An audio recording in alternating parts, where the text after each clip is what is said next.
Mm, Okay, awesome. So yesterday we had an interesting conversation about user stories, and I would like to spend a bit more time here.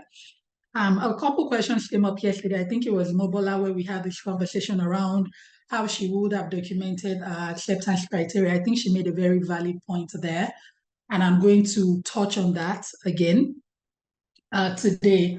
And then I think it was, I'm trying to remember the name. I think it was maybe Fola who had a follow-up question on Mobola's question. So I definitely would want us to get to those today.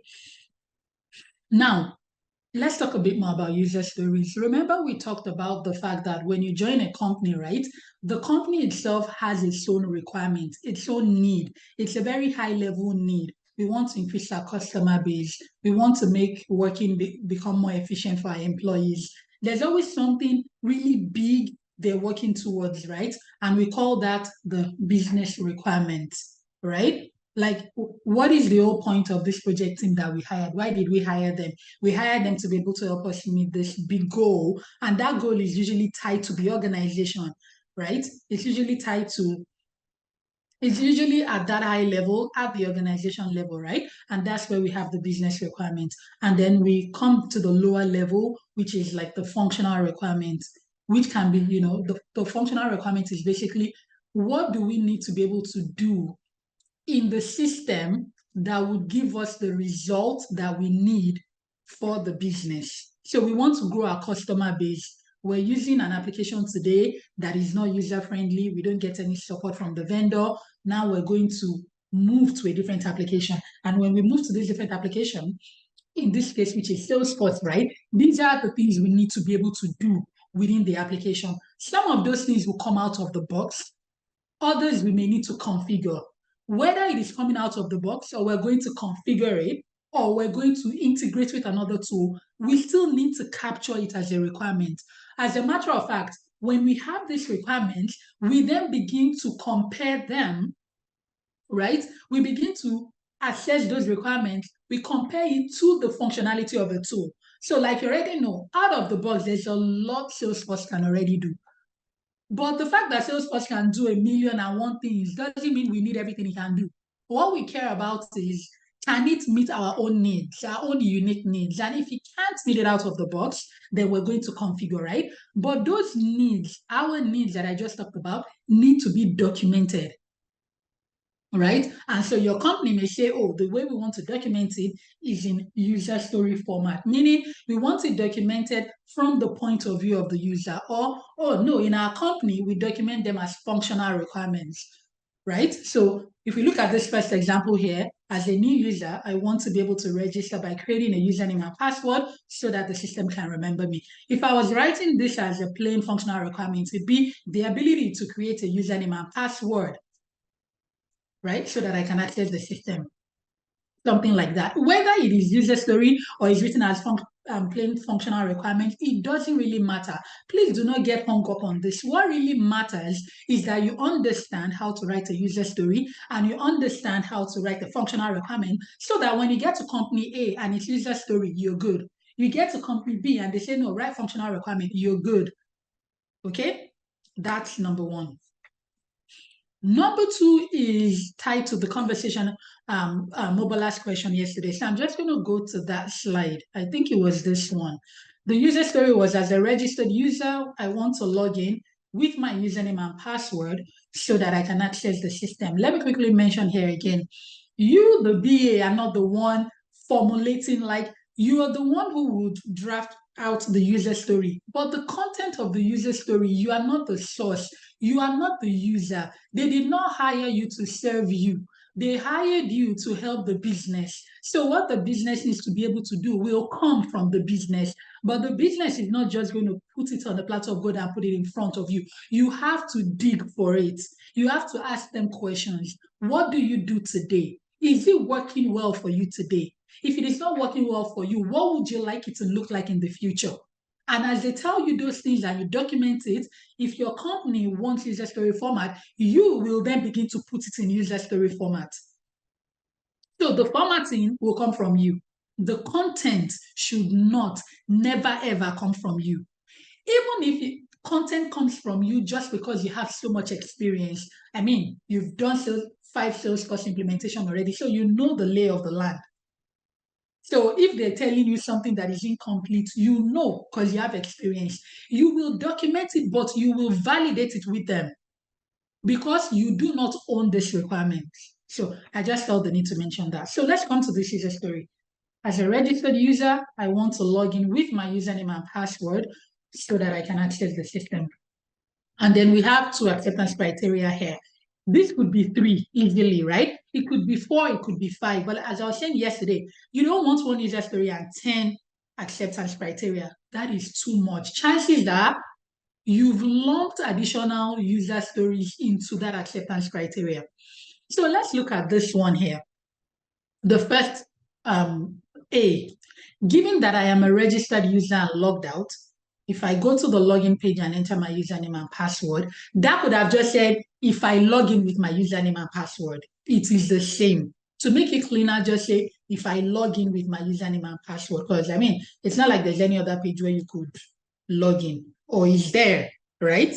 If there's another page where people could log in, if people could go in through maybe command prompts, right? If there's only one way and that one way is the login page, it will be okay to say if I log in with my username and password, right?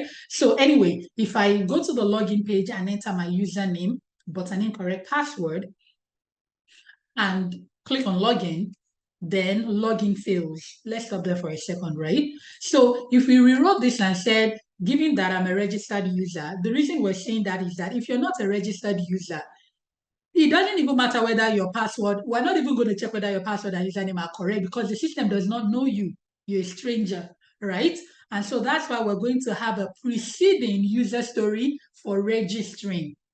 That talks about the sequence of your user stories. If you have a user story for login, there should be a user story for registering in the system. If this user stories was about an external customer, right? If it was an employee we were writing about and we want them to be able to log in, their access would have been sorted out by admin, right? So it's not that the user is going to be creating their own username and password. What does that tell you? Context matters. The fact that we have a login user story doesn't mean we're going to have a registered user story. It just depends on the context. Okay, in this context, we're talking about our external customers, right? Our clients. So for them to be able to log in, they need to be registered.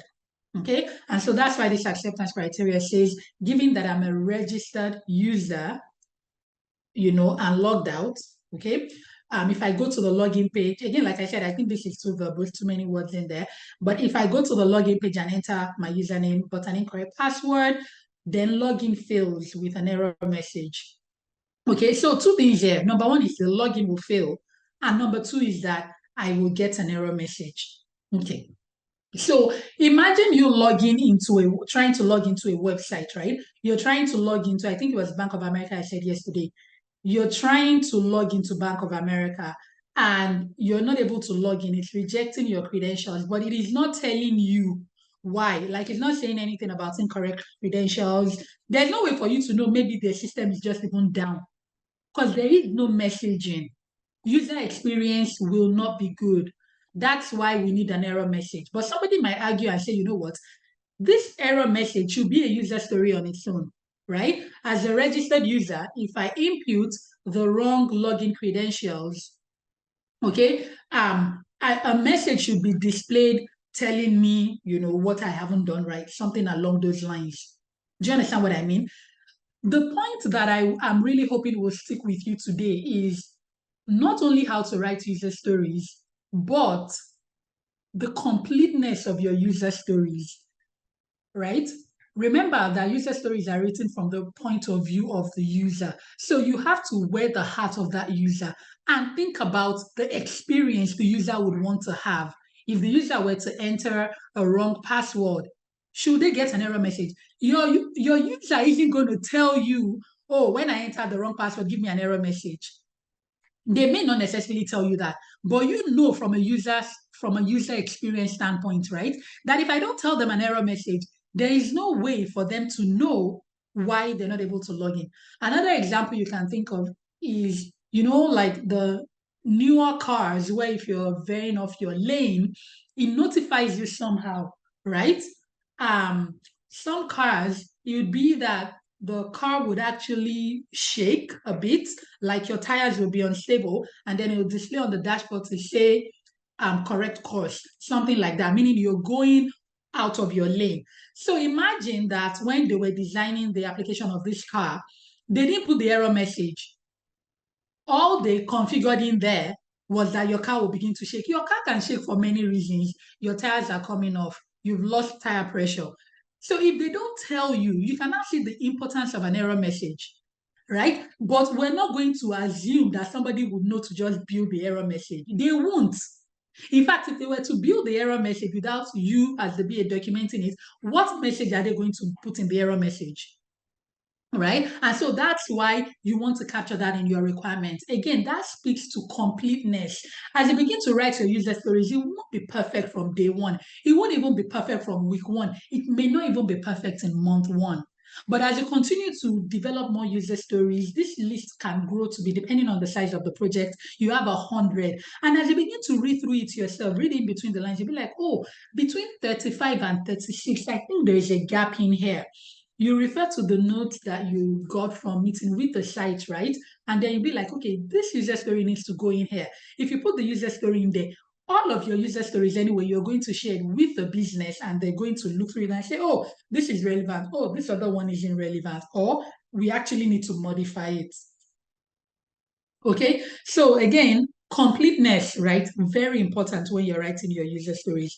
And because you're in an agile environment, there is no expectation that you have all of the user stories done in 1 week.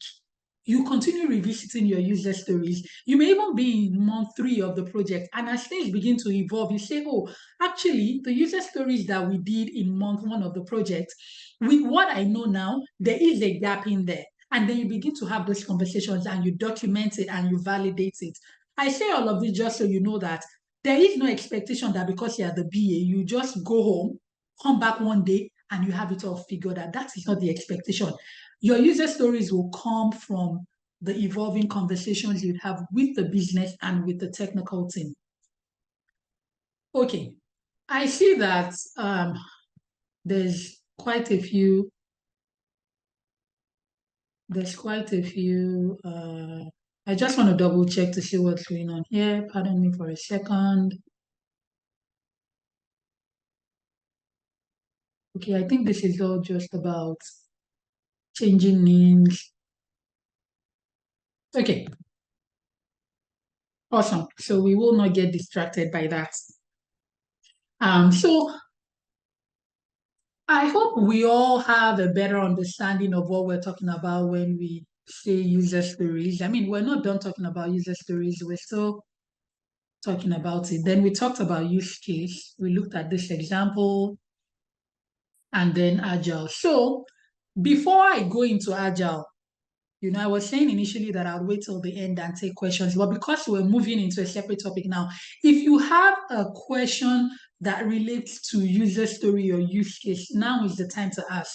If your question is about anything else, chances that we're going to cover it later. So if you have any questions about user story, Fola, I don't know if that's your name. I apologize if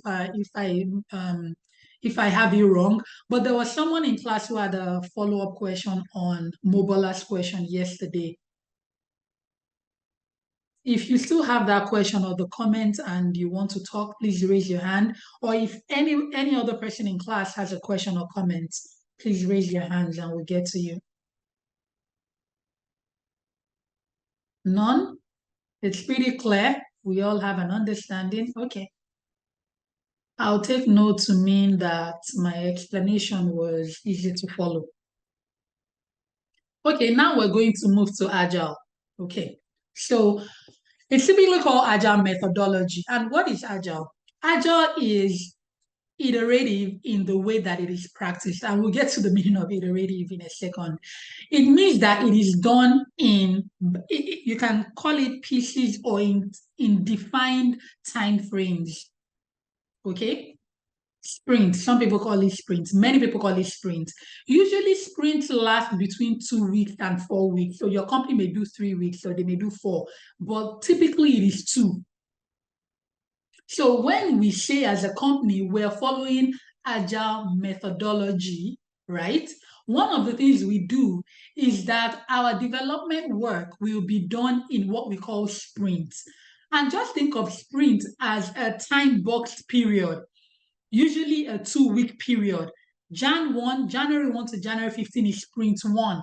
January 16 to January 30 is sprint 2. It's just a way of dividing. If we say this project is going to take 1 year, right? We're not just going to tackle the 1 year as 1 year.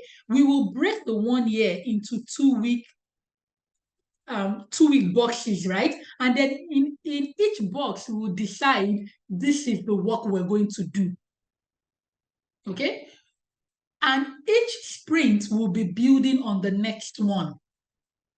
Okay, so in the case where we know that we need to create register, our user needs to be able to register, they need to be able to log in. We're not going to put login in sprint 1 if we have not done register.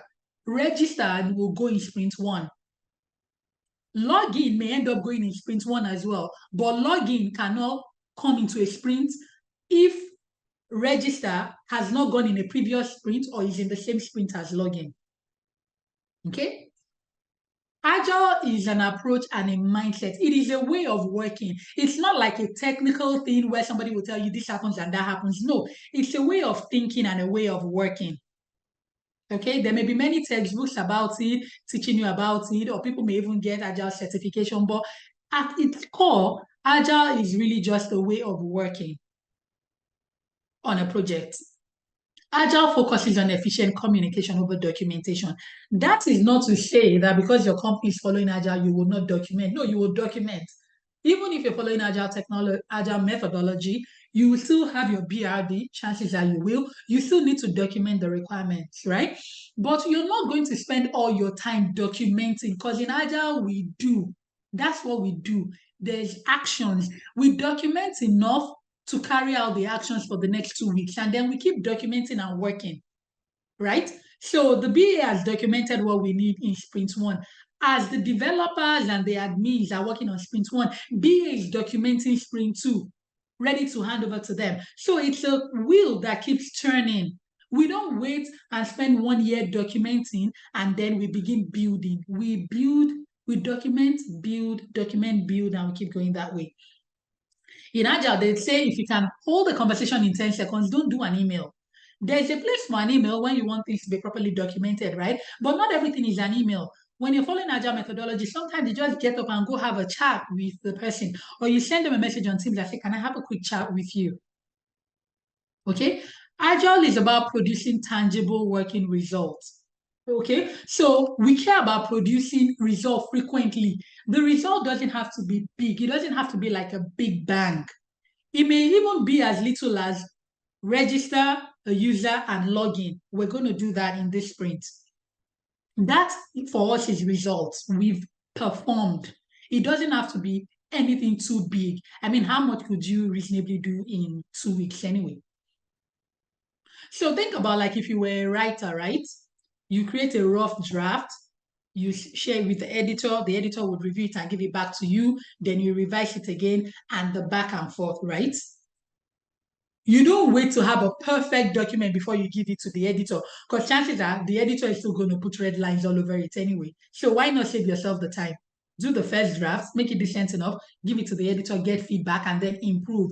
You know, that loop of feedback, improve, that's what we do in Agile. We don't care about creating it perfect the first time.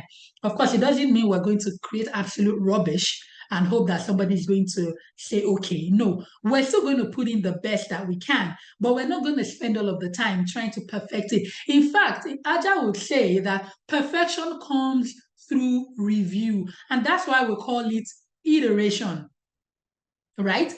We'll create a login page, we'll show it to them, they give us feedback and say, oh, move the logo here, move the logo there, then we do that again and we show it to them, right? And we get feedback until it's perfect. Okay. Also, you're not delivering the entire piece all at once. right? You're not delivering the entire solution. We don't just hire a team and say, go work on this implementation, and after 7 months, we've gone live. Salesforce. No, it doesn't work like that. We do it in sprints. Now, we may not go, oh, my apologies. Let me take this off the screen. Give me 1 second. Okay, looks like I need to save this, otherwise I'm not going to be. Please give me 1 second. Okay. Okay, good. Sorry about that.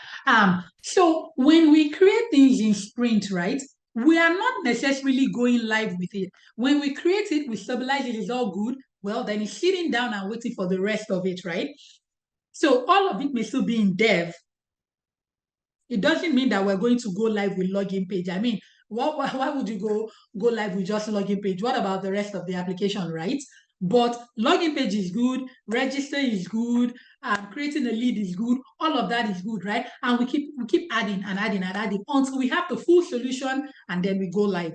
In another company, it may be that we're going to do the MVP, right? Which is the minimum viable product, right? The concept behind MVP is that the solution itself doesn't have to be robust, fully robust, right? But what is the minimum we can do that will work?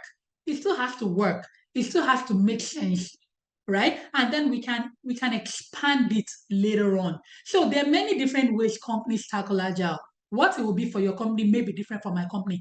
But the most important thing to keep in mind is that we're not waiting till the end to say, oh, we have delivered. We are going to keep working and keep delivering small solutions. And at the end, we add all of the small solutions, and that is one big solution, which will be the entire implementation. Okay, so let's look at a non-IT example. I'm guessing everybody or most people on this call would have gone to Subway or a similar restaurant, right? Building your own meal, okay? At a casual dining. So at the restaurants like Subway or Chipotle, an employee puts your meal together. So how does it happen? You walk up to them, they'd be like, what kind of bread do you want? You tell them the bread. And they'd be like, do you want cheese? They put cheese. Do you want more cheese? Do you want less cheese? Do you want this? Do you want tomatoes? Do you want all of this? They keep asking you. And when they ask you and they put it, they'll be like, would you like some more of it or not? Compare that to you just go to the restaurant and say, I want a burger, I want a sandwich. And they just go put the sandwich together and they give it to you. Let's say they put cheese in it and you're allergic to cheese. What happened? They just wasted, and that employee just wasted his time. He just wasted resources of the company because all of that is going in the trash. And they just wasted your time as a customer. So you can see why companies do agile, because the early feedback will get us to a more perfect product. If there's anything called a perfect product, will get us to a more perfect product faster. Some people argue and say, no, if you just let the employee go put it together and they're not engaging with the client, they will put it together faster. But putting the wrong thing together faster is pointless. And so these companies, you're standing in front of them and the feedback is happening right away. More lettuce, less lettuce, more cheese, less cheese. Do you want plain white bread or do you want whatever type of bread, right? So that loop of constant feedback is believed that it will get you a more perfect product and actually save you time because you spend less time fixing whatever problem would arise from not getting early feedback. So every step of the way, your food project manager, right, checks in with you to make sure your food project is still on track. And that's the idea behind Agile. As we're building, we're getting feedback. As we're building, we're getting feedback. Who's the one going to get the feedback? Usually it's the BA. But the BA is oftentimes not the one building. So the BA is working closely with the project team, the developers, the admin. What are we configuring? What are we building? They're doing it, they're showing it to the BA. The BA gets an understanding of it. The BA goes to the business and shows it to them. The business gives the BA feedback. The BA takes the feedback, shares it with the project team, and that loop continues all through the project. Okay, so let's look at some of the principles of Agile. Okay, customer satisfaction through early and continuous software delivery. So we've talked about that, right? Your customer in this case, let's say you're hired as a BA as an employee, right, and you're a BA, right, your customer would be the different departments that you're going to be working with. So maybe marketing department, sales department, if they're split, right? Agile accommodates changing requirement throughout the development process. So when we say changing requirement, we don't mean, oh, today they want to do A and tomorrow they want to do Z. Total opposite, right? We mean where modifications need to happen, or even if their requirement actually changes because the underlying business process changed. Because you're agile and you're taking constant feedback, you will know about that change sooner rather than later. There's some changes that are requested in project that the project team will just say, no, it is not going to happen. We're not going to make that change.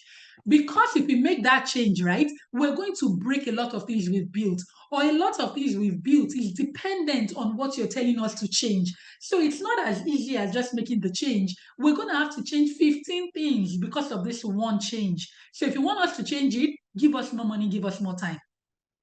Okay. The good thing about Agile though is that because that constant feedback is happening, if there is a change, the BA will find out sooner rather than later. Okay. Also, we have frequent delivery of working software. I've spoken to that. Collaboration between the business and developers. I talked about that. It breeds support, trust, and motivates the people involved because people like to be listened to. So you as the BA, as a BA, you need what I call a feel-good factor. People should talk to you and feel good. It won't always happen. Some people will see your face and they just don't like you. You haven't done anything. They want on the job, hello, and they don't like you. It is okay. Don't go on any job thinking everybody would like you. Okay? But most people will end up warming up to you if they see the value you bring. Remember that most of the people you're going to be talking to, they have their own jobs that they need to do. So even though they're talking to you about the project, providing information to you, their work is still waiting on their table, right? So when they're talking to you and they're thinking, oh, I still have so much work to do and all of that, you better be telling them something interesting. You better be telling them something that they can look into the future and say it would all be worth it. Abiola is taking my time today, but if she and her team implement this solution, my life is going to be a whole lot easier than it is today. And that's how you want to be able to communicate as a BA, okay? Where people see value in what you're telling them. Okay, and then Agile enables face-to-face interaction, even though face-to-face might be over Zoom today, right? Depending on if you're working remote. Thankfully, still so many remote BA jobs out there. This is not relevant to the class, but I've been working remote for years now. And when people say, oh, we need you in the office one day a week, like it's already a struggle for me, even the one day a week. But I know not everybody likes remote. Some people like to go into the office so they can chat with other people, and that is okay. But whatever the case is for you, maybe face to face if you take a job that isn't remote, or if you take a remote job, it's this sort of face to face but electronically, right? Okay. In Agile, working software is the measure of progress. So you and your team, you need to be able to show working software, maybe at the end of each sprint, or if what you've built in this sprint is not big enough, you may combine two sprints and then show it to the business, right? We also have a consistent development pace, and we'll go into that later, right? What I mean by consistent development pace is that in the first two sprints, right, we're still trying to figure out how fast we can work. The two developers, how fast can they develop? The two admins, how fast can they configure, right? But by the time we get to sprint 3, sprint 4, we already have a flow. We already have an idea how much work we can do in each sprint. Okay? Attention to technical detail and design enhances agility, right? So again, we're not going to take 1 year's worth of work and put it in front of us and we'll start trying to figure it out. No, because we're looking at it like your development team, even though you as the BA may have documented enough requirements to last them 5 months, right? But they're not necessarily going to sit down and start going through all 5 of them. They're going to pick the section they need to work on in this sprint and they begin to have technical conversations around it. What do we need to do? What can we change? What is the best way of approaching it? Okay, and then by the time they move on to sprint 2, they remember what they did in sprint 1. So they know whatever they do in sprint 2 needs to complement sprint 1. Okay? Agile is simple, doesn't look to complicate things.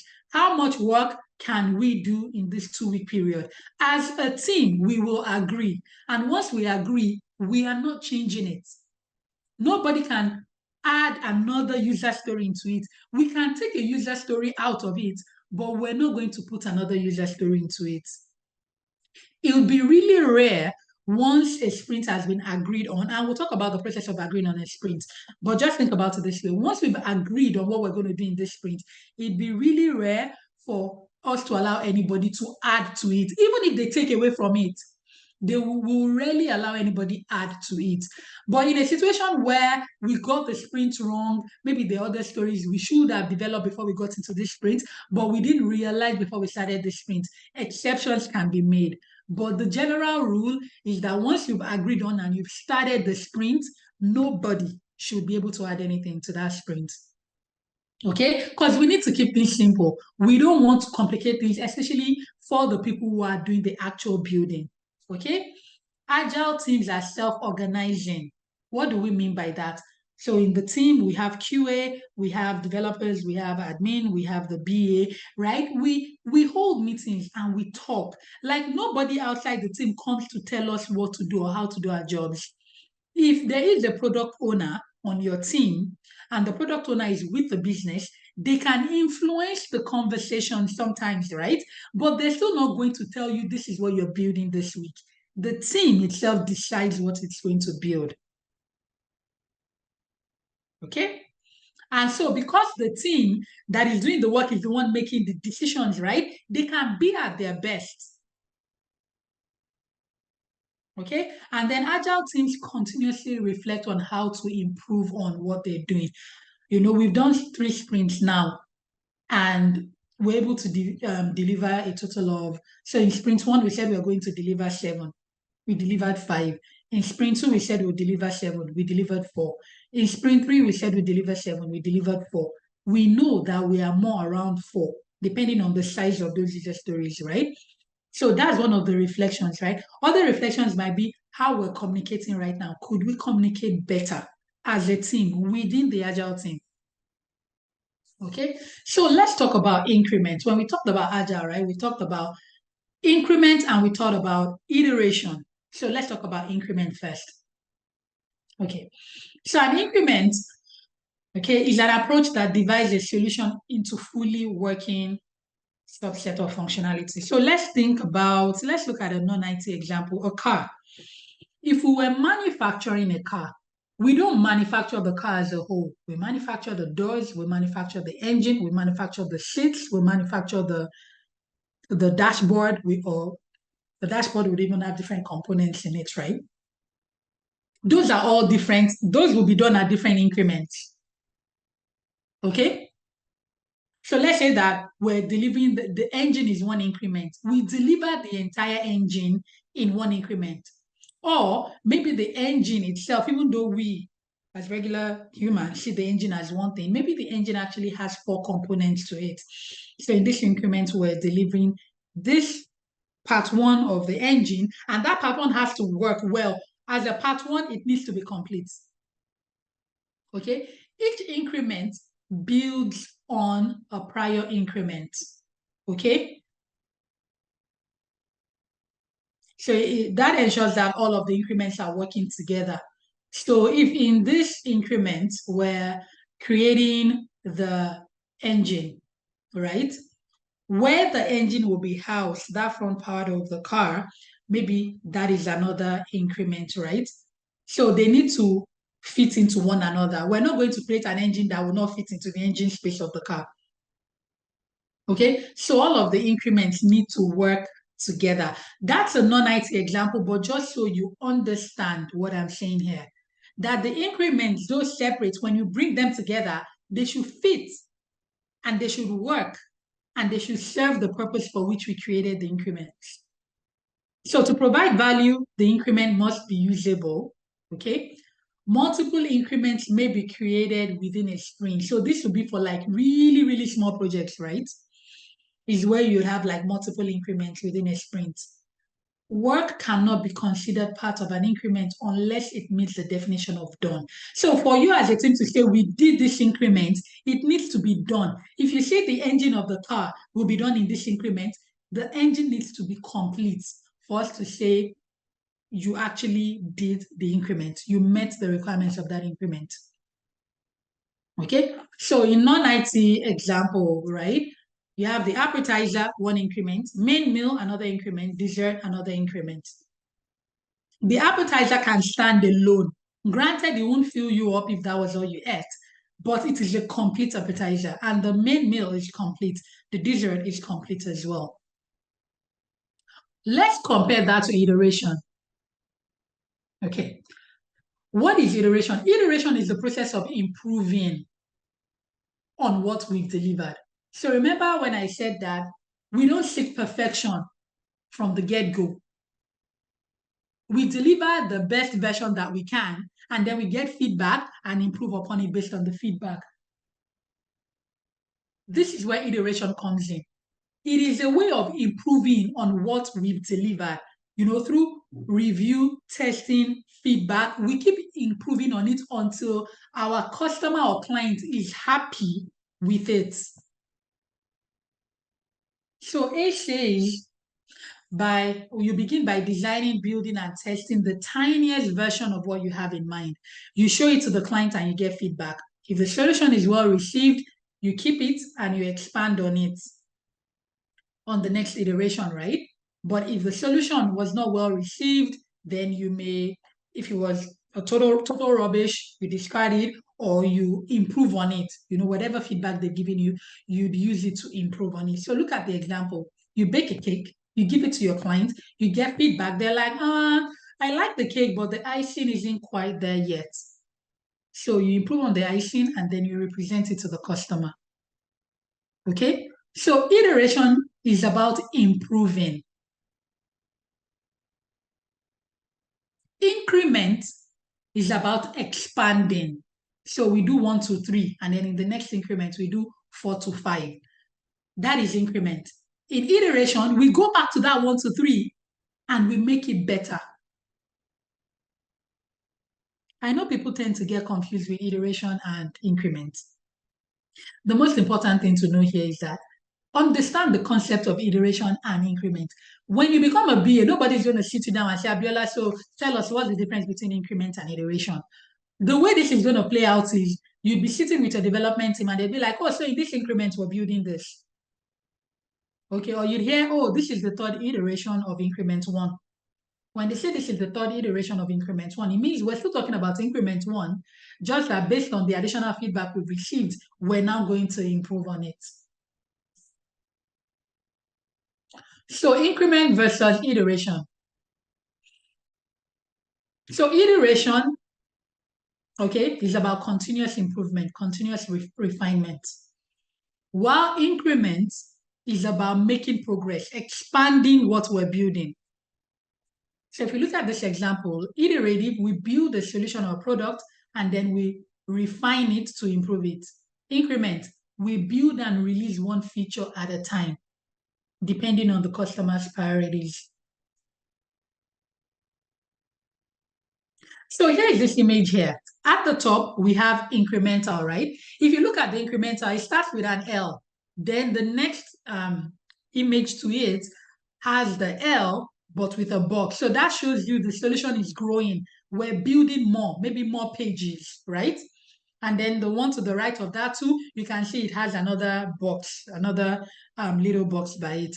But if you look at the iterative, right?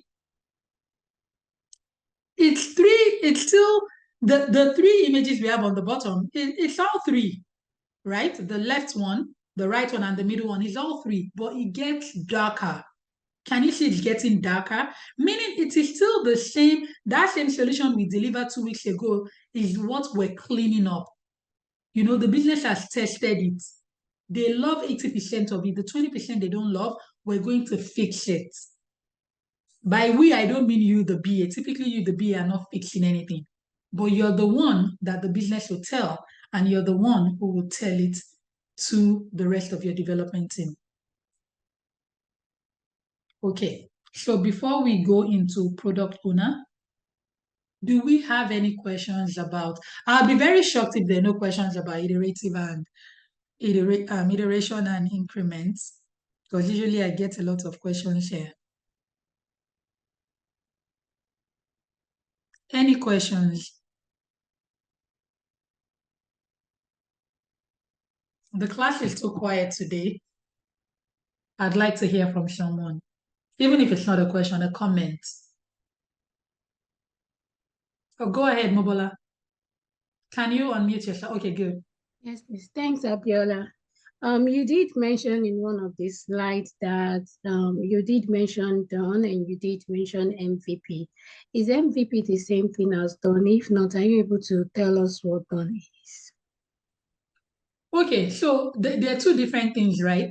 MVP again is the minimum viable product, right? That is what is the smallest version of this solution that we can go live with.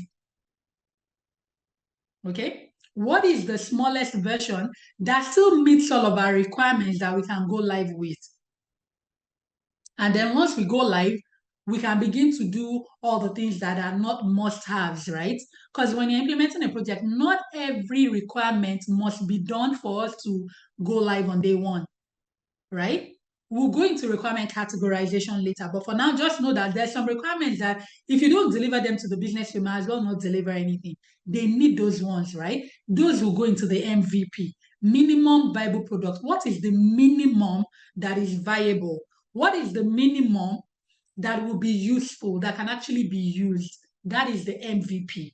Most agile projects will deliver the MVP, and then once we go live and users are using the system, we begin to do the extras. Sometimes, even some of our phone companies, in my opinion, they do MVP. That's why you keep getting updates. And when you get the updates, you see an additional functionality. Apple or Samsung didn't wait till 2030 to deliver everything. For an application, they will deliver the MVP, and then all of a sudden you just get a prompt on your phone and say, oh, we have this update. And when you accept the update, you see that there's a bit more you can do that you couldn't do before you accepted the update, right? That's the concept of MVP. The definition of done is more from, so now we have this requirement, right? Remember how we talked about the user story, and then we have the associated acceptance criteria. For us to be able to say we have done this user story to the expectation of the business, that those acceptance criteria need to pass. So if in the acceptance criteria, there's two things we're asking for. One of them is good and the other one is bad. That user story has not met the definition of done. It is not done. It is half done, and half done is not done. So usually when you hear definition of done, it is in the context of the requirements, right? From a requirement standpoint, have we delivered what the business is asking for? The requirements that we've agreed to deliver now, have we delivered it? Compare that to MVP. MVP is you giving us 1,000 requirements. We understand that all 1,000 are dear to your heart. But in reality, if we look at all these requirements, only about 500 of them are critical to what you do. Meaning, if we give you this 500, you will be able to do what you need to do. The other 500, we may give them to you in the future, but even if we don't give them to you, you can do what you need to do. Those 500, those are the MVP. But when we now build that MVP, does it mean the definition of done? Have they said they want their logo to be on the top right and you put it on the top left? That is not done. So yes, did you give them the logo you did? Did you put it in the right place? No.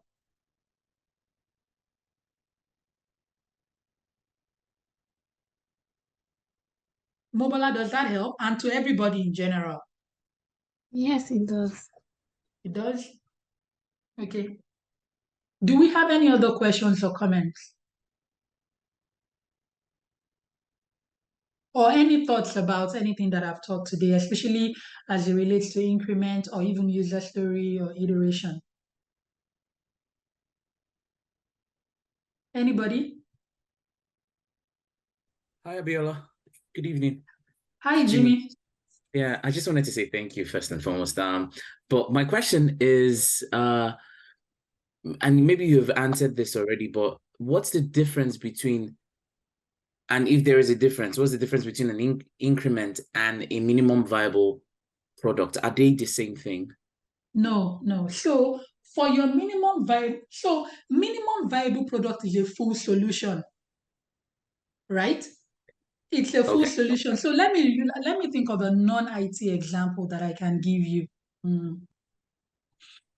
Let me see. I just need to quickly think here. Okay, so let's look at maybe I'll use the example of a car, right? Cars Yeah. that have like navigation functionality. Okay, so the requirement of the customers is that my Audi needs to have navigation functionality, right? Okay, so when Audi creates the car, they put the navigation capability in there, Okay. right? Yeah. We know that navigation capability is part of the MVP. If Audi creates that car and they don't put navigation capability in there because the customers, I mean, there are cars that are a whole lot cheaper than Audi and they don't have navigation capability. So people can go buy those, right? But if Yeah. Audi's customers are saying we need a car that has navigation capability that's like this and like that, right? That forms a part of the MVP. Like the MVP, like I said, minimum viable product is what is the minimum that we can deliver to our customer, our client that will work for them? And it has to be agreed upon. The project team doesn't decide what MVP is. They work with the business, right? To say, what is the minimum we will deliver to you? It doesn't have bells and whistles, right? It is your actual functionality that will deliver to you and will work. You'll be able to use it for your business. That, onboarding 25% more customers, right? This solution we're going to give to you will enable you do that. It will meet your requirements. Okay? But there are other things you've asked for that we agree it is important to you. But even if we don't deliver them right now, if we don't go live with them in October, you can still work with what we've delivered to you. Okay. Because that is the minimum that is viable. If we take anything away from that minimum that is viable, it is no longer viable. We agree. So we're not going to take anything out of it. We're not going to take anything away. But this minimum viable are the things that if we don't deliver it, the solution will be useless. Let me put it that way. Of the Okay. 1,000 user stories you've come up with, you've identified 400 of them that even if you deliver 390 and you don't deliver the other 10, the 390 is useless. Those 400, they're the minimum viable. Like those will form the minimum viable product. Those are the requirements that have to be absolutely built. You can't take anything away from it. You take away from it, it is no longer viable. That is your MVP. Compare that to increment. When you're building your MVP, you are going to build it in increments. You're not just going to say, oh, this MVP is going to take us 1 year. Let's just start building it anyhow. And at the end of the 1 year, we'll see, have we built the whole thing? No. The increment is a way of you organizing how you want to build the MVP. Now that you've determined what the MVP is, you will now break the MVP into smaller sections and you start building. So in this increment, we build user stories 1, 2, 3, 7, 8, 9, 10. In increment 2, we build user stories 4, 5, 11, 12, 13, 14, 15.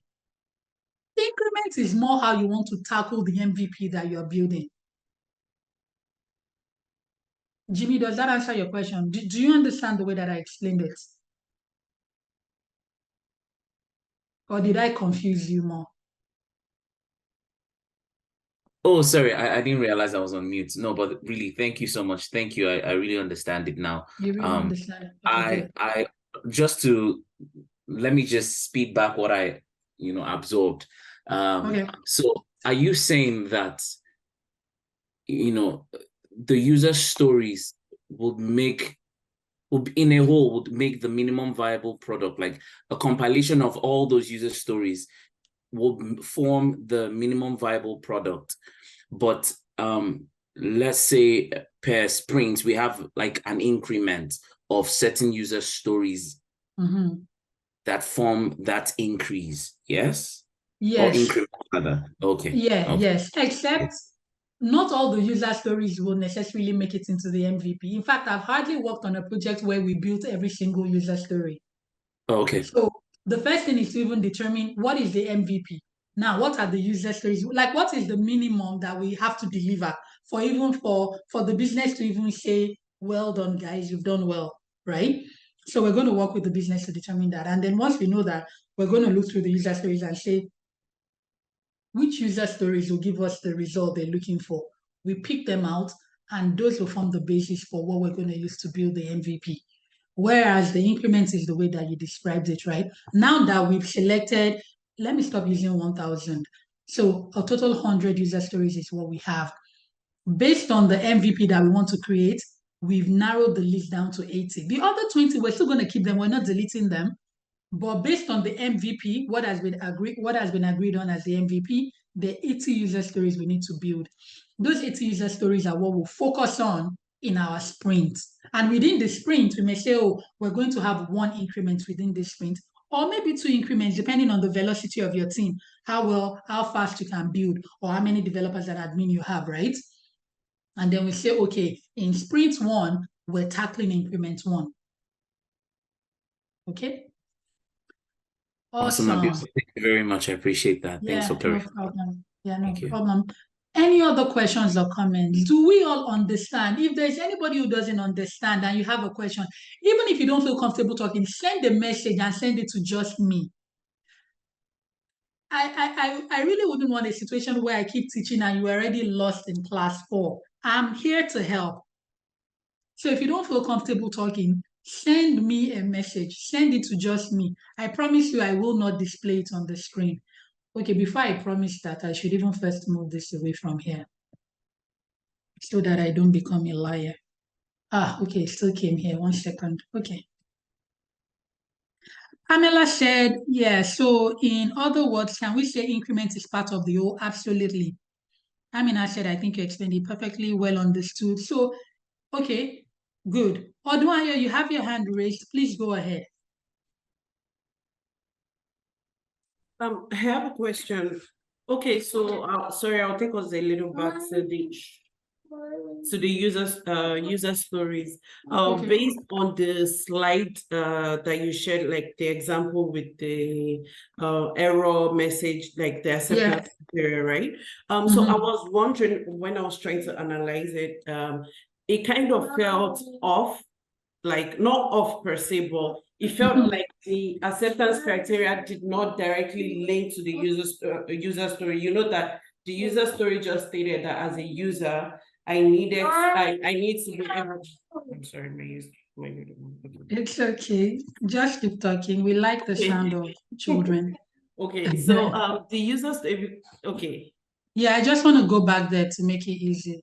Exactly. It was here, right? Exactly. Yes, go So ahead. the user story stated that I want to log in with my username and password so that I can access the system, right? Yeah. Then the acceptance criteria, I know when you were explaining again, you mentioned that it could have been less wordy, right? It could have been more yes, right? Yeah. But now, what I was thinking in this instance was that if I was going to write if I was going to like practice and write a user story based on this acceptance criteria, I would have thought that maybe so hold on 1 second, Adio, Odunayo. I just need to correct something. You don't write a user story based on the acceptance criteria. You write the acceptance criteria based on the user story.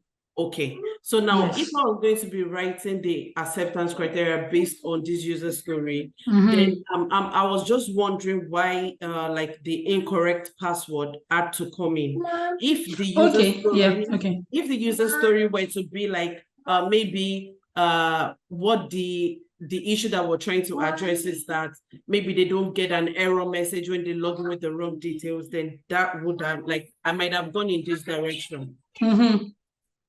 So now I just want to know why we might have had to like bring the incorrect password into these acceptance criteria. For me, I would have just written that maybe if I go to the login page and I enter my username and my password, I should be able to log in or something. Okay, so if you write that, right, and this is not me saying it is wrong, how is it any different from the user story? Why would you even write it? Because the user story says, as a user, I want to be able to log in with my username and password so I can access the system. So whoever is testing this can just look at it and say, oh, this is what the user wants to do. Well, now that the developers have built the system, I'm just going to check it. Like, you don't even need to write that acceptance criteria. Do you understand what I mean? Like, you have a user story that says, as a registered user, I want to log in with my username and password so that I can access the system. The acceptance criteria you just told me now, it is valid. Do not misunderstand me, but I'm saying you don't even need to write it because your user story already says it. Okay, so I'm right to think that maybe if I left out the all incorrect password thing, I'm not wrong either. Yeah, so the reason why you put like I don't think it's a matter of wrong or right. I think it's a matter of quality. Like, let's think about it. Why are you even writing the acceptance criteria? Why? Let's take it one step back. You're writing the acceptance criteria to, in a way, test if your user story passed. So people would say that acceptance criteria is what needs to happen for me to say that my user story passed. So my user story is that if I want to enter my username and password so that I can access the system, right? That is what the user story says. But we know in reality that what we want is for you to enter the correct username and password for you to be able to access the system, right? That's what you really, we know that the system needs to be able to check if what you entered is actually correct. And so that's why in here we've included, in a way, we're saying that we are going to check in the system to see if what we entered is correct or not and see how the system will behave. What we expect is that if what we entered is wrong, the system is going to reject it. I'm just going to do this quickly. So given that I'm a registered user, let's take out all the extra words, just so we can read what we have in here. So given that I'm a registered user, when I enter my username,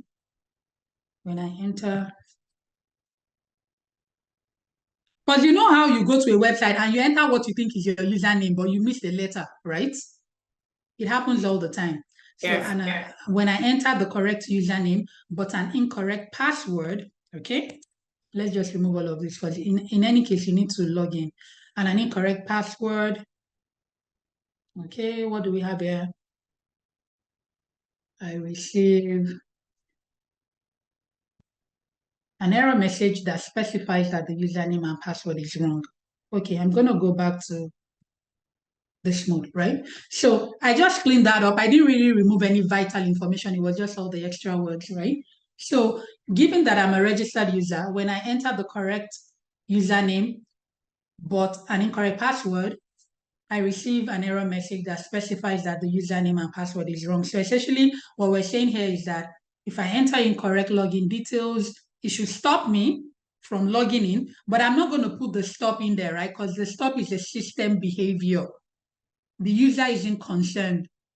What the user wants to see is that there's an error message, right? So that's why I left that part in there. When you're writing user stories, anything that relates, I'm just going to quickly mention that relates to how a system will behave. You want to leave that out of that, right?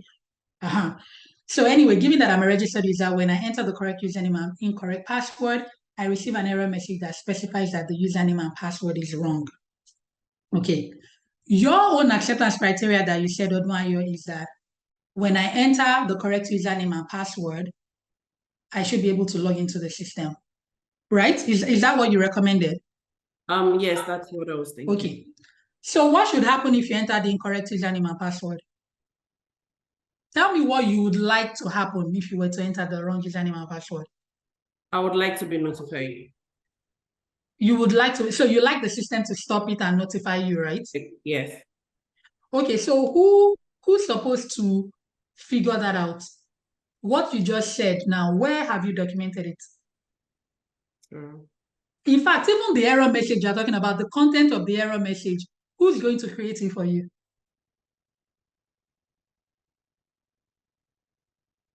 We're having a conversation, so tell me, I just want to hear what you think.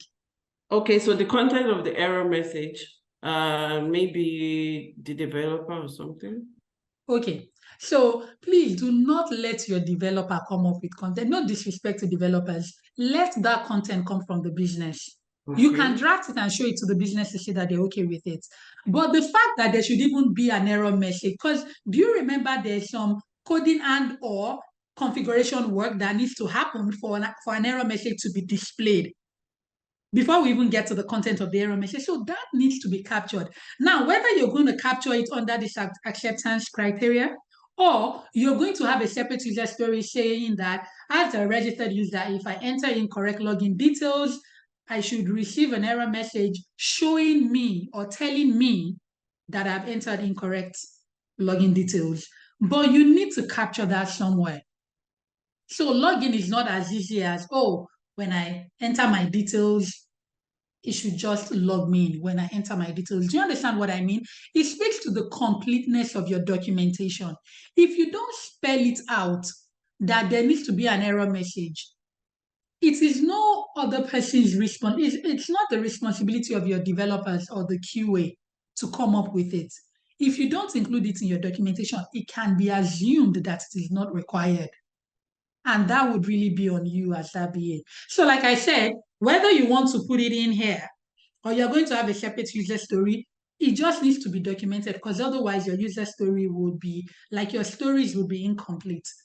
Do you understand what I mean? Yes, I do understand now. Thank you. Do you agree with it or do you disagree? Feel free to disagree with me. I'm okay with it. Yes, I do. So I think what you're trying to say is that while what I suggested like is correct, like on its own, however, if we leave this out, then it kind of leaves a crack. They're free to assume that maybe it's not really necessary. Right, exactly. And what you're recording, what you're proposing, sounds to me like the user story itself. So it's not really adding any additional information to the user story. The purpose of your acceptance criteria is any important information that doesn't make it into the user story needs to go into the acceptance criteria. That is what you really want to use the acceptance criteria for. Okay? Awesome. Yeah, no problem. I'm glad we had that conversation. I'm sure that there are many people benefit from that. Akiwumi says we can use incorrect password to do negative testing. Absolutely. In fact, you see BAs who document like this, QA or testers love them. QAs love them because now you're not leaving things to guesswork and you're not shifting responsibility to them, even though you were not intentionally doing it. But when you don't include things like this, because it's still work that needs to be done, you're leaving that work to someone else. The unfortunate thing is that if the people you're leaving the work to don't figure it out and they don't do the work, you get blamed, not them. Because it never was their responsibility to start with. Okay? Olusegun says, makes sense seeing it another way. Oh, thank you, Olusegun. I appreciate that. Thank you. I think there were a few raised hands. Jimmy, go ahead, please. Thank you very much, Abiola. And also to Odunaya, thank you for asking that question because I really got to learn quite a lot from that. Well, my other question, and I think there are a couple, but I'll make it short just so we can continue with the class. So the information for a user story, does that come from the elicitation that we'll get maybe from the business? Yes. Is that how we get that information? And then second, I'm not sure if you've touched on this, but functional requirements and user stories, what's the difference? It's just a matter of format. User story is written from the point of view. The source information that you're going to use to document your functional requirements or user story will come from the business. To them, they're just going to give you information. However, your company has a standard they prefer in terms of how they want requirements to be documented. And they will tell you, oh, in our company, we write user stories, right? Or in our company, we write functional requirements. So it's still the same information you gathered from your several meetings with the business that you as the BA will then sit with and say, oh, my company likes user story. Then you put it in user story format. Or my company likes functional requirement. Then you put it in functional requirement format. Okay. But all of it is still coming from the business. None of this is coming from you. And like I said, if any comes from you just because you have so much experience, document it, but take it back to the business. Because they need to sign off on the requirement. You're not the one signing off on the requirement. Awesome. Awesome. Okay. Okay. So just a follow-up question. I'll make this one very quick. I promise. I promise. So if we, for instance, if a business came to me and maybe I was like the business analyst and they asked if, you know, they really didn't know what requirements to give to me, but they could give me a model and say, oh, would like our business to look sort of like, you know, Deloitte's website. Maybe I was building a website and how do I tackle that to ensure that I gather the right requirements from just looking at a model? I'm not sure if that's a very good question. I would say that your requirements should really be coming from the business, because when you're looking at Deloitte's website, what you see on the screen is all you see, right? If you're able to get into the website and interact with it and see the behavior, well, that's a bonus, right? But your business should really, let me tell you where actual requirements come from. Because like I said in a previous class, right? The business won't call you and say, oh, hi, Jimmy, how are you? On Monday, we want to give you our requirements. Let's set up a meeting. No, they will not do that. They don't even call it requirements. You know what they're going to do? They'd be like, oh, Jimmy, you know, there's something we hate so much about the way work is done today. And we want to tell you about it because we're hoping that you and your team can change it. They'll be like, oh, really? I'd like to hear more about it. I'll set up a meeting for 9 a.m. on Tuesday for 2 hours. Hopefully that'd be enough time. But if we need more time, we can have a follow-up meeting. I'm more than happy to help. Then you go ahead and you set up the meeting. And then on Tuesday, you meet with them and they begin to tell you what they don't like about today. Oh, this is the work we do today. We start with A and then we move to B and then we do C. But you see, C is such a headache. And this is why it's a headache. And they begin to tell you and lament, right? And tell you all the pain points. And you're already thinking, okay, this is what they don't like about C. Meaning we need to change C, right? We need to change something about how we do C. And so you have a follow-up conversation and say, I completely hear what you're saying about C. If I were in your shoes, I'd feel the same way. What would you like to see in the future? I understand what you don't like about the way it is right now, but if you were able to change it in the future, what would you want to happen? And then they begin to describe the future they've always hoped for. That is the requirement they're going to give you. You need to take it away and convert it into actual requirements. They're not going to sit down and say, Jimmy, user story number 1, as a registered user, I want to log in. No, it is this conversation that I'm just having that I faked right now. Chances are that is the conversation they'll have with you. And as they're telling you, you know that, okay, so this report that they run at 9 a.m., you know, really slows down the system. They want a different way of doing it. And you know, based on your experience, that you can have a scheduled report that runs at 12 a.m., is saved in a SharePoint folder at 2 a.m., right? Yeah. When you begin to document the requirement, you're not going to write a scheduled report that is saved in SharePoint at 2 a.m. You're going to say that the business wants to be able to access the report during non-work hours, something along those lines. How the team, the rest of your team wants to build it is left to them. As long as you're not the one building it, do not contribute to how it should be built. But can you see the process, right? It goes from the business just chatting with you, right? Yeah. All these 2-hour sessions you have with them and you document all of that. And then you take it away. And then you start figuring it out and cleaning it up and putting it in requirement format. And you document it on Monday. And then on Tuesday, you go back and be like, line 2 doesn't really make sense the way that I documented it. Then you clean it up again. Okay. That is how it actually plays out in real life. Okay. Okay. Abiola, thank you very much. Last one, I promise. So the difference. Okay, this is really the last one, Jimmy, because we have so many hands raised. For sure. Okay. So you said most companies like to have functional requirements, whereas others like to have like user stories and acceptance criteria. In your experience, what would you think would be ideal for a company? There's no ideal because one isn't better than the other one. It's just a matter of preference. But most functional requirements don't really show the acceptance criteria, or do they? It doesn't, because it's not required. That is the format. Okay. But those requirements will still be met. Even though it's not user story format, it will still be met. And that's why with functional requirements, it's more work for the testers, right? Because now they have to come up with all the scenarios. You, the BA, you don't owe them that information. But if your company wants user story, then you need to come up with it.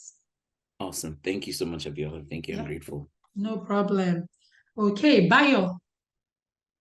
Yes. Good morning, Abiola and all.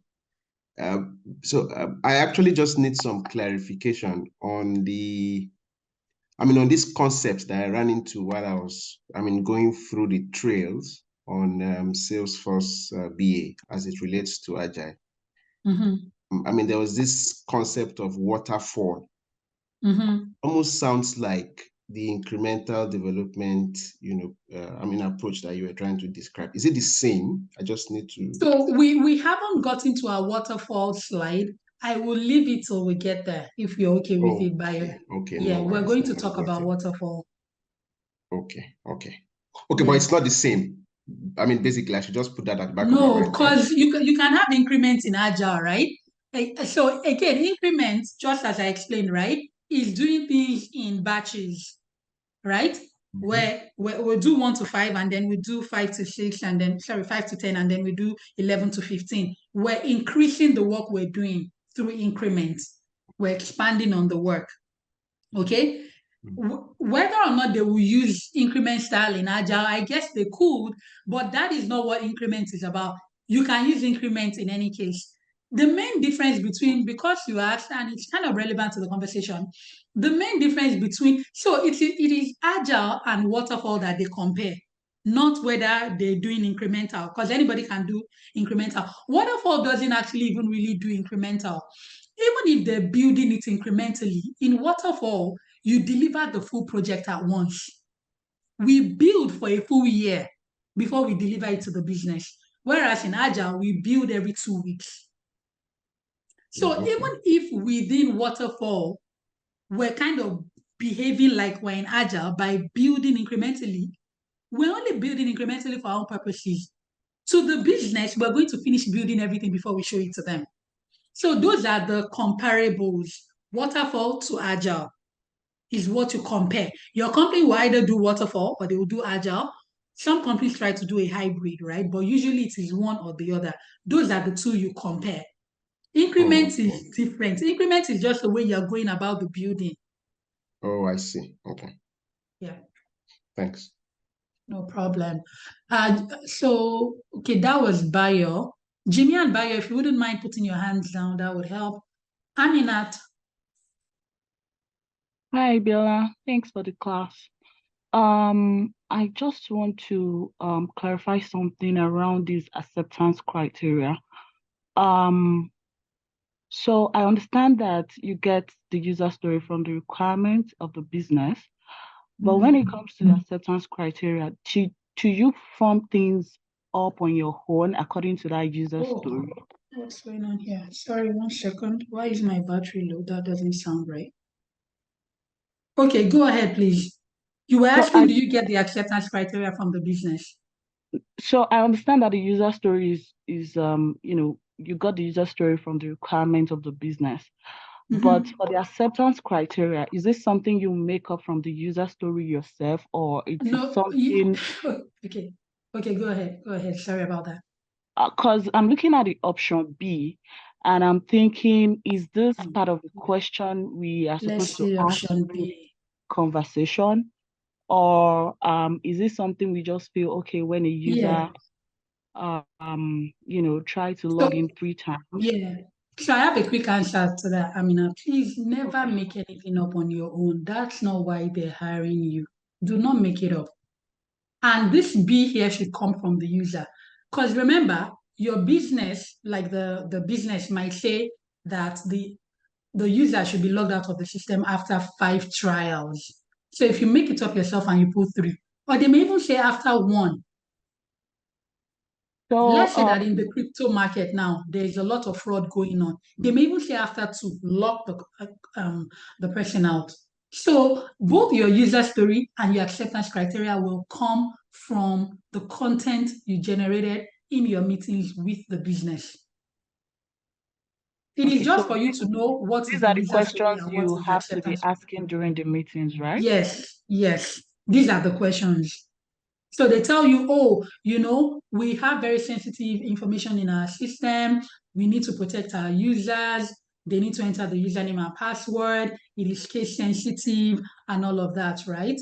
We know that sometimes users may mistakenly put in the wrong username and password, but they should not be able to access the system. So you'll be like, okay, so if a user puts in the wrong username and or password, right? What do you want the system to do? They'll be like, oh, well, they should not be able to log in, and we'd like to let them know why they're not able to log in. So they're not going to call it error message, right? They'll say, we'd like for them to know.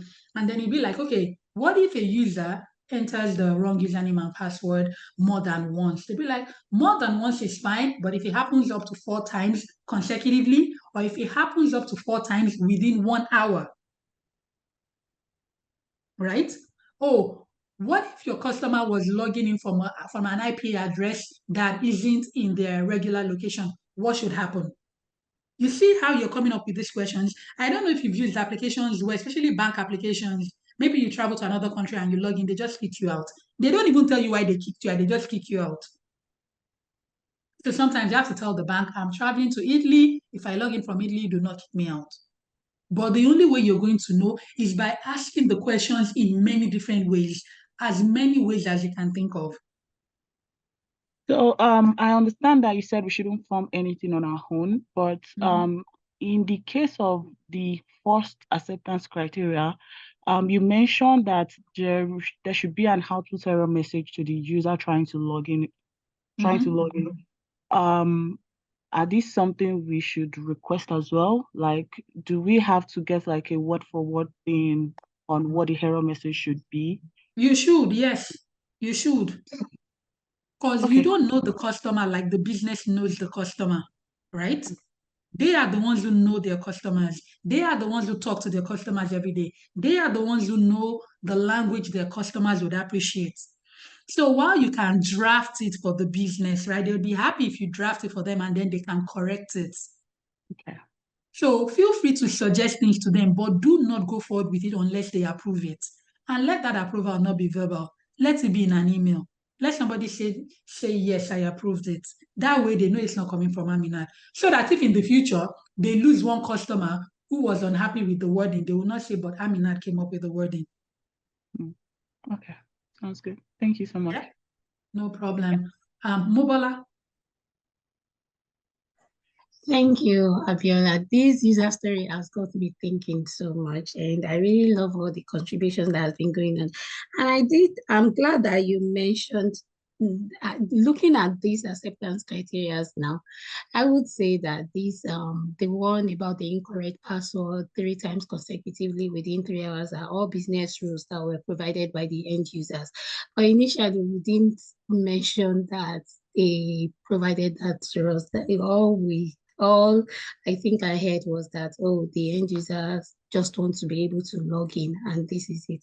But yeah, I think I'm clear on it now. For every requirement, functional requirements, we need to dig deeper and ask for business rules. And with those business rules, we are able to come up with additional acceptance criteria like what you have as regards this incorrect password and the being locked out 3 times.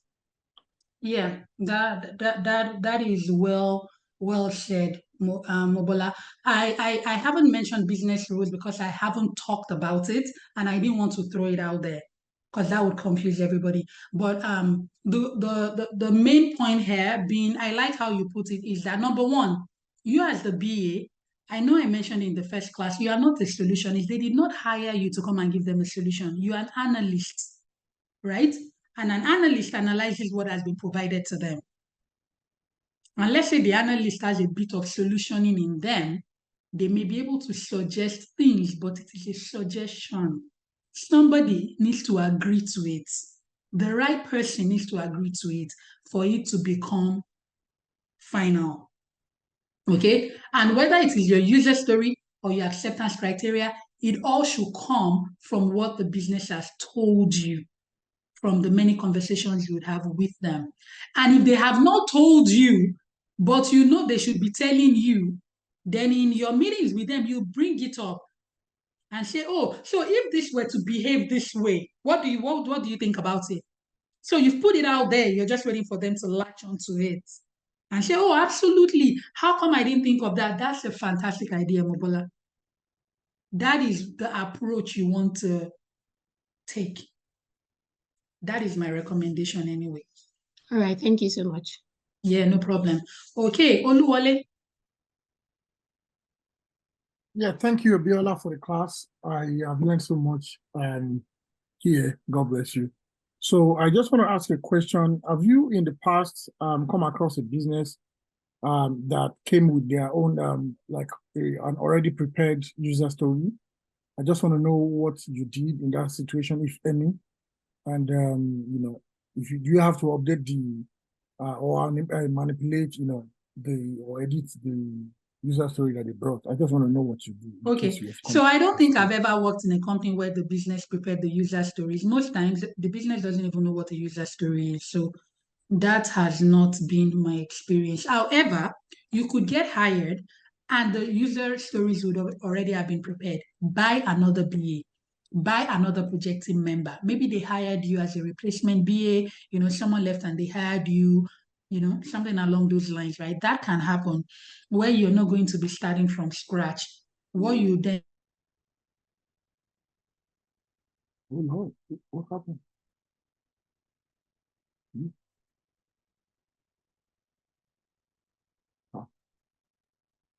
Seems it's our battery. She'll log in again. Oh, okay, thank you. Oh, I got.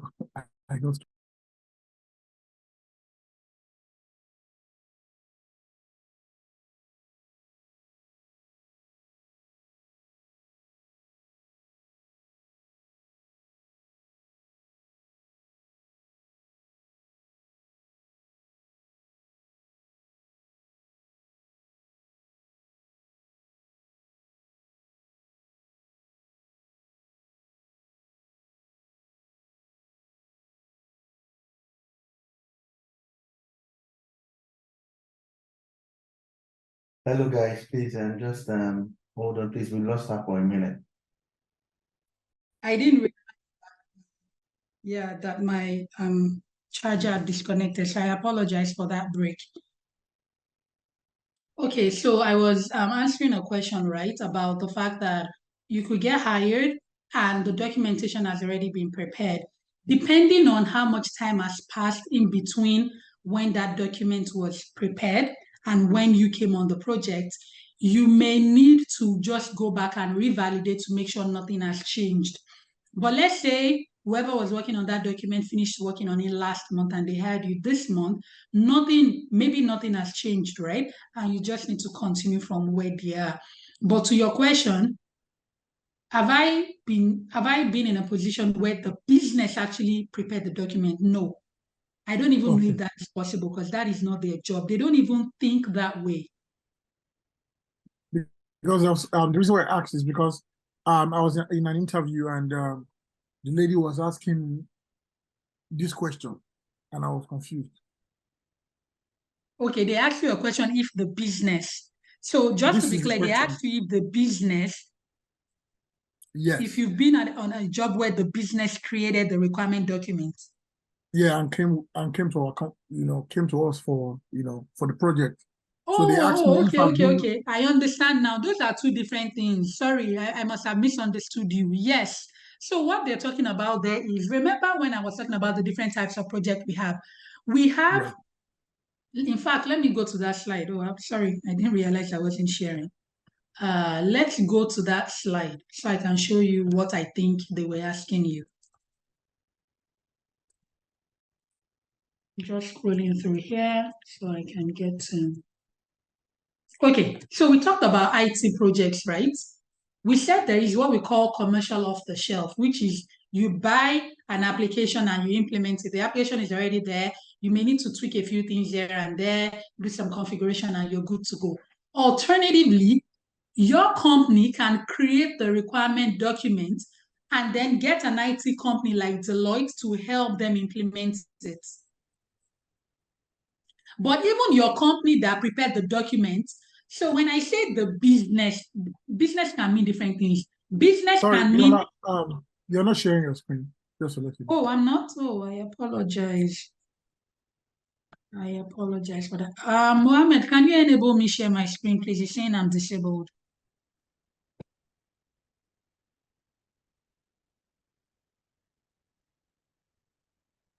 Mohammed, are you there?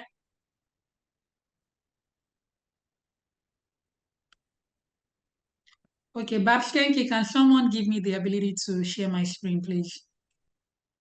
You're doing that now. Oh, you are? Okay, thank you. You can share now. I can? Okay. Awesome, thank you. Yeah. Okay. All right. Sure. I'll just repeat what I said because I wasn't sharing before. Right. So the first option here is where you go out and you buy an application, like you buy Salesforce, right? You implement it in-house and you're good. The second option here is your company creates a detailed requirement document. So they hire a team, right? BA, I don't know, product owner, all of that, right? And then you meet with the business, get all the requirement, you document it, and then you bring in Deloitte to help you build the product. That is what I think they're asking you. That happens all the time. When you said business, right? I took business to mean the department, because when I tell you, oh, I went to talk to the business, I mean I went to talk to our clients within our organization. I'm with the organization, but my client is still the department that I'm building the solution for. So that's what I thought you meant. But what you actually meant is the organization.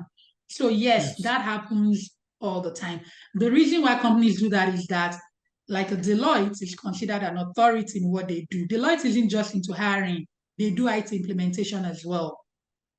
Okay, so you create the document, and this is what they're asking you about in simple terms.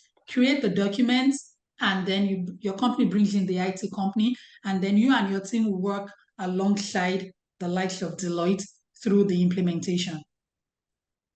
Okay, thank you. So sometimes by the time they hire you, these documents would have been created already, or they can hire you to be a part of, to also work on creating the document. So that's what I think they were asking you. Yeah. So thank you. Sounds good. Yeah. No problem. Okay, wow. Did we get through all of the questions? I think we did. There are no other raised hands.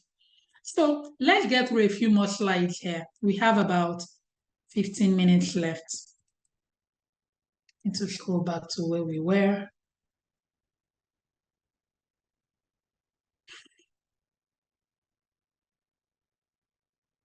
I think we stopped on product owner.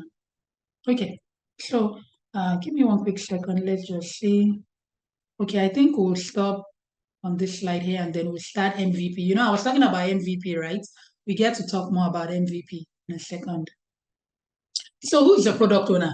A product owner is somebody who typically would work alongside you and your team, you being the BA, right? The project team works alongside the project team through the different releases we're going to have in the project, right? As we go through sprint 1, sprint 2, sprint 3, the product owner may even attend some of our meetings. The people will tell you the product owner should not be attending the meetings, but the reality is that depending on your company, the product owner may be there. I worked at a company where the product owner did not miss any of our sprint planning meetings unless he was on vacation. All right. The product owner is typically somebody who knows the business really well. Oftentimes, even the voice of the business when you are having those project meetings. They contribute to the decision of what is built and when it is built. So remember I was saying earlier that nobody should be telling the project team how to build, right? Even the product owner will not tell them how to build. They will build in the way that they consider is best. However, in terms of prioritization to say, oh, user story 50 is actually more important than user story 2. Because remember, in case somebody is saying, why will 50 be more important than 2? Why didn't we put 50 in 2 and 2 in 50? Because at the time of documenting your requirements, You, as the BA, you're documenting it in a logical sequence, but logical to who? Logical to you. It doesn't mean that that is a logical sequence for the developer or for the business. So the product owner may join those meetings and say, actually, you see, number 50 is going to be part of the MVP, so we're going to build it first. Whereas number 2, the business wants it, but it is not a must-have. Or even if it is a must-have, number 50 is actually more important to them. The product owner knows the business that well to be able to have such conversations. Sometimes the product owner is the BA. They hire a BA, they don't hire a product owner. So over time, you will learn the business, you understand their model, you understand how they think. And now that you know how they think, you'll be able to pass some of that on to the rest of your project team. The product owner also monitors performance of the team within the sprint. How are we doing? Is the team struggling? Does the team need help? Okay, so this diagram here just really tells you a bit more about the product owner. You have the slides, so I'll leave that to you to read. Okay, so we have what we call the product backlog. Actually, while I'm on product owner, I think that in all my years of experience, I've been on only one project that had a product owner. All we had was BA, right? So, and that is okay. It doesn't make your work any more complicated if they don't have a product owner. To me, really, it's really the same. But if you have a product owner on your team, and let's say you're hired as the BA, at least you know what the role of a product owner is, and that would help you in figuring out how to relate with them. And they may hire you as a product owner. Many BAs go on to work as a product owner. Okay, so they're doing BA tasks, but they're also wearing the hat of a product owner. So they continue working closely with the business where there is no product owner, but just the BA. Oftentimes, it's just the BA doing their work. Like nobody is even thinking, oh, they're doubling as a product owner, so there's all of these extras that they need to do. They just carry on as a BA. But however, if there's a BA and a product owner, obviously there needs to be some type of division, right? And you have to work respectfully with one another. And the way to do that is to understand what is required of each party. Okay, so the product backlog is the master list of all requirements for the product. So remember how I talked about the total 100 requirements we have. All of those requirements that we know of as of today, because remember, we may be getting more requirements as time goes on, right? But all of the requirements we know as of today, once they've been reviewed with the business has given their okay, all of them would go into the product backlog. The product backlog sometimes is in Jira. If your company uses Jira, if you've ever seen Jira, right, they record all of the requirements in there under a bucket called product backlog. Okay? For the first sprint, if there's a product owner and the BA, working with the business, you come up with all of the requirements that will go into the first sprint. That's why we talked about Agile, right? In Agile, they don't say, oh, BA, run and get all of the requirements. We give you 4 months. It's continuous, day in, day out. You're having these meetings, you're having these conversations, and you're figuring out the requirements, documenting it, validating it, and then documenting more and validating and documenting more and validating, especially if it's a big project, right? Okay, but the first sprint, not a lot is known yet, or maybe you know a lot. That is irrelevant. What is relevant is that we have what we call the product backlog, which is a bucket where we put all of the requirements that we know in no particular order. We don't know if we're going to build number 10 before number 1 at this point. We just put everything in the product backlog. Okay? And then that product backlog will grow over time. As the BA is finding more requirements, they continue adding it to the product backlog. So this image here just shows you, we have the project team, product owner, and stakeholders on the left side. Requirements will come from, the project team or the BA really is meeting with the stakeholders, understanding what they do, documenting them as requirements, and feed all of those into the project backlog or product backlog, whatever your team calls it. Now, when we want to start building, we don't build from the product backlog or the project backlog. We don't go pick user stories from there and start building. For us to build the user story, the development team, especially the people who do the actual development or configuration, will pick stories from the project backlog into the sprint backlog. The sprint backlog is another bucket in Jira or whichever tool your company uses, right? And then when we want to start the actual building, we pick from the sprint backlog. So remember how we said a sprint is a time box, right? So we know we're having sprint 1 from October 1 to October 15. September 15 to September 30, one day in there, we're going to have a meeting and decide on the user stories we want to pick from the product backlog. We pick them in Jira and move them from bucket 1 to bucket 2, from project backlog to sprint backlog. Now these stories are sitting in sprint backlog. Come October 1, the development or the developers will begin to build from the sprint backlog. They never build from the project backlog. That is very important to know. Okay? Again, you are the BA, you are not the one building. But when you're checking in to see what our developers building right now, and you see they're building something in the project backlog, that is not the right thing. You need to have a chat about it. You need to ask, is there any reason you're going into the project backlog? Even if they feel like, oh, there's this story here, we've had a conversation about it, everybody has agreed we need to build it, even though we never should be doing that in the middle of a sprint. But let's say we all had an agreement. The first thing they need to do is to move it from here, move it into the sprint backlog. They should always, during the lifetime of the project, be building from the sprint backlog. When we finish sprint 1 and we close it out, we're going to have another sprint down here. We move stories into that sprint. When we finish sprint 1, we don't delete the story so we can move more stories. That is the end of sprint 1. We close it. We create another sprint down here and we move stories into it. That is where we're going to be stopping today. I'll take questions over 2 minutes if there are any questions, so you can have 10 minutes before you go.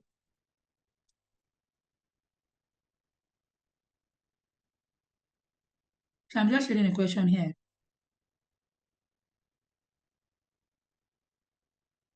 Okay, Precious, this is a very good question. Sounds to me like you're looking for an easy way out to figure out this. There is no perfect answer to this question. The documentation your company will need, your company will tell you. If they're going to need a BRD, they're going to need user stories documented, they're going to need a project data. Bear in mind that some of these documents that I mentioned, you're not the one creating it. Like the BA is not typically the one creating the entire, no, actually I take that back because I just created a user story. But you know, what documentation your company will need and who should prepare it, they will communicate it to you. They will let you know. Oh, actually, Precious, that was a direct message. Sorry, I hope you're okay with me responding to everybody. Precious just wanted to know, you know, how would you know what document to prepare on what project you're hired on? It depends on what matters to your company. Your company wants BRD, they want maybe project initiation documents. They will tell you that some of these documents, you're not the one to create them, but you will be aware that the documents are needed. But there is no hard and fast rule to say, oh, if it is this type of project, this is the documentation. No. But the most important things you need to think about is, as a BA, the main thing they're hiring me for is the requirement gathering. In what format do they want the requirements? Is it user story? Is it functional requirement? Okay, will they be needing the business requirement document, which is the overall document, before we get to the functional? Those are the questions you want to ask. And they'll be like, oh, we don't really care about the business requirement documents. We already captured the business requirements in the project charter, which you're not the one creating, by the way. You can just refer to it and then you just go into user story or functional requirements if that is what they want. Okay. I think that our time is up here and there are quite a few hands raised. So Demilade Odunayo, Kehinde, Vivian, we will need to defer this for tomorrow. I'm just going to make a note of the names so that I remember. But are you okay if I take these questions tomorrow? Is that okay? Okay, it's okay. It's okay. Thank you very much. I've been told that you need a bit of time before the next class. And so I'm doing this for you. I promise I'm doing it for you. Awesome. Well, thanks everyone for your time today. As usual, always a pleasure meeting with you and going through the lessons with you. Tomorrow, I'll start with the questions and then we'll continue with MVP. Have a good morning, afternoon, or evening, depending on where you are, and I'll connect with you tomorrow.